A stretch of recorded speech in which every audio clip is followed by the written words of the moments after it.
She doesn't even know her own history. She certainly doesn't know this country's history. Well, there is a woman over the weekend who took it upon herself to research my family history in hopes of digging up some kind of a gotcha moment, a gotcha angle to validate illegal immigration and open borders. 1930 census says Tomi's 3 times great-grandmother had been here for 41 years and still spoke German. She didn't speak English either. Her second great-grandmother had been here for 10 years, yet spoke no English. Oh my gosh. You that bothers him so much.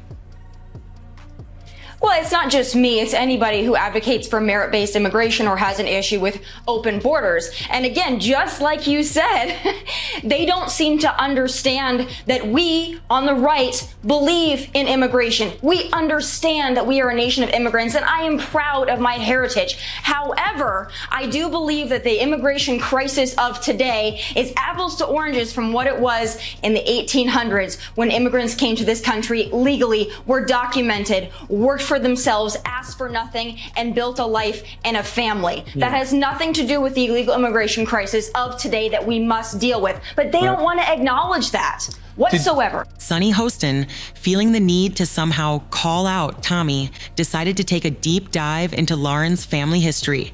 The goal? To find some kind of scandalous angle, maybe a family skeleton in the closet that could discredit Tomi's views on immigration.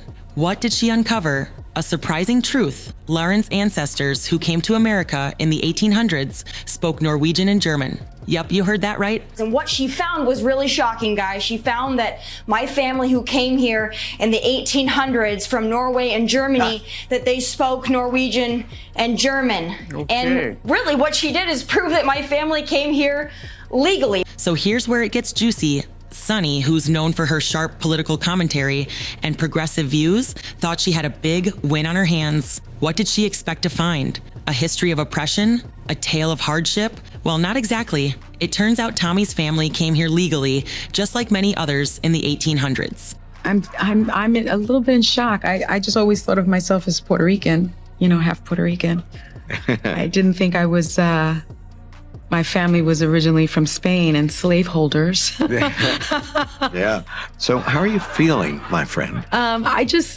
I think it's actually pretty interesting that my husband and I have shared roots. Yeah. And it is funny. She's so wrapped up in identity and she had no idea who she was. But did that stop Sonny from making it a point to criticize her? Nope. And that's when the sparks really started flying. If you thought Tomi was going to let Sonny's little jab slide, you don't know Tomi Lahren. Instead of responding with some soft words or passive-aggressive remarks, Tomi took to her social media platform, her digital megaphone, and fired back in a way that only she could. No private calls, no emails, just a tweet, a well-placed Instagram post, and bam, the internet is set ablaze. She was hoping to do was try to call me a hypocrite for believing in merit-based immigration. Again, she failed miserably. But this really isn't what she calls resistance genealogy. It's just another indication of Trump derangement syndrome. But I really am happy, though, that she has such a fascination with my family history, and I'm hoping that she will take on Elizabeth Warren's next. Wow, that would be very interesting. In Tomi's world, a clapback isn't just a simple retort. It's an art form. And this time, it wasn't just personal. It was public. It wasn't just about defending her beliefs. It was about dominating the narrative, controlling the conversation, and making sure Sonny and the rest of the world knew who was in charge of the discourse. I then with DNA, 23andMe, because I cannot believe the detail on your background that they were able to get. Well, I don't have to. She did all the research for me, so I'm sure my family is very appreciative. What about Joy saying, though, what are your skills? It's beyond research. It is personal. It is mean. Well, of course, this is classical Joy Behar, but I would like to ask Joy Behar what her skills are, because perhaps we could swap stories. I know I watch Joy and she seems like a highly skilled lady, but for her to attack me, that's really interesting. Those in glass houses should not throw stones. Now let's talk about what Sonny said that set the stage for this online brawl. In a particularly snarky segment on The View, Sonny decided to throw shade at Tomi. It wasn't just a casual remark, it was a deliberate shot at Tomi's political political views. Sunny, thinking she was being clever, pointed out that Laren's family spoke German and Norwegian when they arrived in America, using that as some sort of evidence to challenge Tomi's stance on immigration. But as any seasoned public figure knows, when you throw a stone, you better be sure your own house isn't made of glass. Sunny's own family history, well, it wasn't exactly free from controversy. In fact, it turns out that Sunny herself is a descendant of slave owners from Europe. Talk about a major twist in the plot. Tomi didn't let this hypocrisy slide. With her social media platforms at the ready, she made it clear that Sunny's criticism wasn't just off base. It was downright hypocritical. Not only did she tear into Sunny's attempt to undermine her, but Tomi also made it clear that if you're going to question someone's background, you might want to take a closer look at your own first. In the Obama years, it was a cattle call to come into this nation illegally. And furthermore, this is again the left's attempt at emotional blackmail. And I would just like to state, I don't know if they understand this or not, but if you don't want your family to be broken up when you cross the border illegally, here's an idea. Don't cross the border illegally. Then your family will surely stay together. I don't know why the left can't think of this, but they would rather try to tell us that we hate families, we want to break up families, we're horrible, we're despicable. No, we want to enforce federal immigration law. It wasn't just a response, it was a public shaming, and Tomi wasn't backing down. As the world watched, Lahren continued to expose Sunny's double standards with the precision of a surgeon's scalpel. The internet was lit, and Tomi had the digital mic. Here's where the drama hits a boiling point. Tomi wasn't just defending herself, she was going on the offense. A tweet here, an Instagram post there, each word hit harder than the last. As her posts went viral, Tomi turned the tables on Sunny in a way that only someone with a sharp tongue and a quick wit could. Lahren didn't just defend her ancestors' story, she defended the very idea of merit-based immigration, contrasting it with the current immigration crisis. While Sunny and her allies were advocating for open borders, Tomi championed legal immigration. It wasn't just a clash of opinions, it was a fundamental difference in values. And the audience? They were eating it up. As Tomi's posts spread like wildfire, Sunny's reputation began to unravel. She wasn't the progressive hero she thought she was. Instead, she was the face of a much more complicated narrative. The public was quick to point out the contradictions in Sunny's statements and beliefs. One moment, she was all about fighting for racial justice and progressive ideals, and the next, she was being exposed as someone with a much more complicated family history. And just like that, Sunny's moral high ground came crashing down. Tomi had forced the world to take a hard look at the woman behind the opinions. What followed was nothing short of a social media explosion. Tomi's supporters rallied behind her like a group of caffeinated cheerleaders, while Sunny's defenders did what they could to hold their ground. The internet became a battleground, with everyone throwing their opinions into the ring. Meme wars erupted, hot takes flew like bullets. And in the middle of it all, Tomi stood firm, refusing to let anyone forget the hypocrisy she had exposed. It wasn't just a feud, it was a full-blown digital war, with every tweet and post adding fuel to the fire. What initially began as a heated exchange between two powerful personalities soon escalated into something much more significant, a reflection on the modern media landscape and the intricate role that social media plays in shaping public opinion.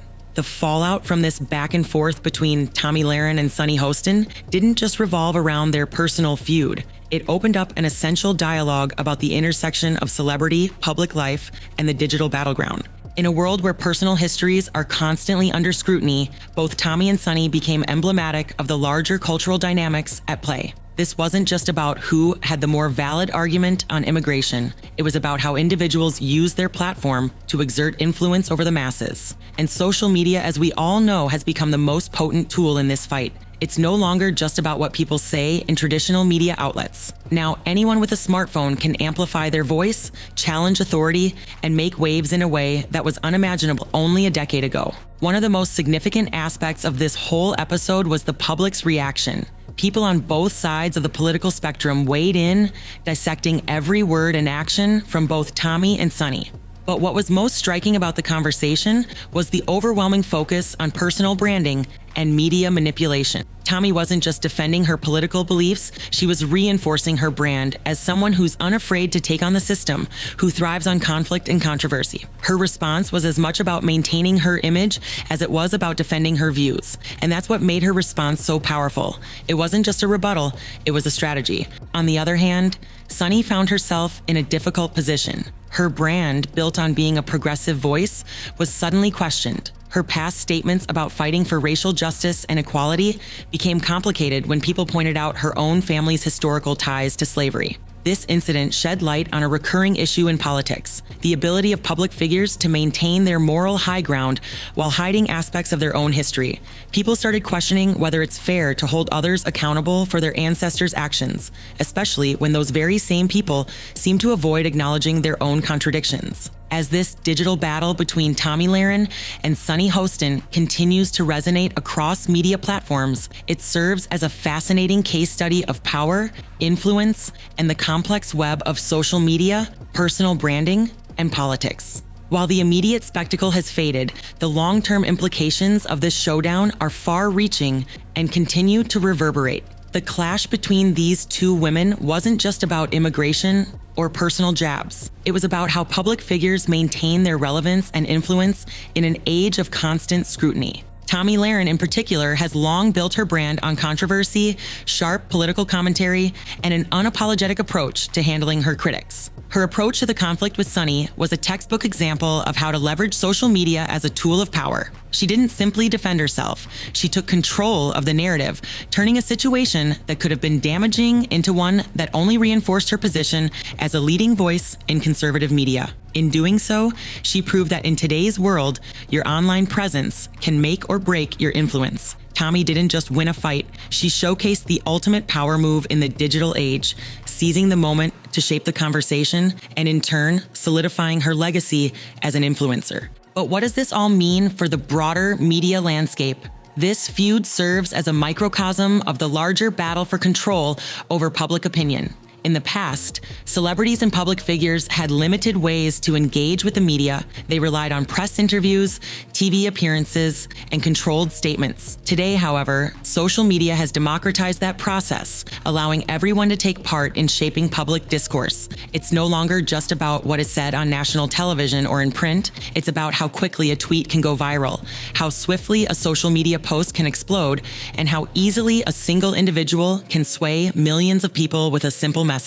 This shift has given rise to a new generation of political influencers, individuals who may not hold traditional political offices, but who can shape the public's perception of issues, values, and leaders. These influencers wield immense power, not just by offering opinions, but by controlling the narrative. Tomi, for example, didn't need the view stage or the national spotlight to get her message across. She had her social media platforms where she could reach millions with a single post, ensuring her voice was heard loud and clear. This battle between Tomi and Sunny may have been a microcosm of a much larger fight. The fight for control over public opinion in an age where personal branding and social media influence are more powerful than ever before. It's a fight that will continue to play out in the public eye, with new figures emerging and new controversies unfolding. But one thing is clear: in this digital era, the true power lies in how you use your platform.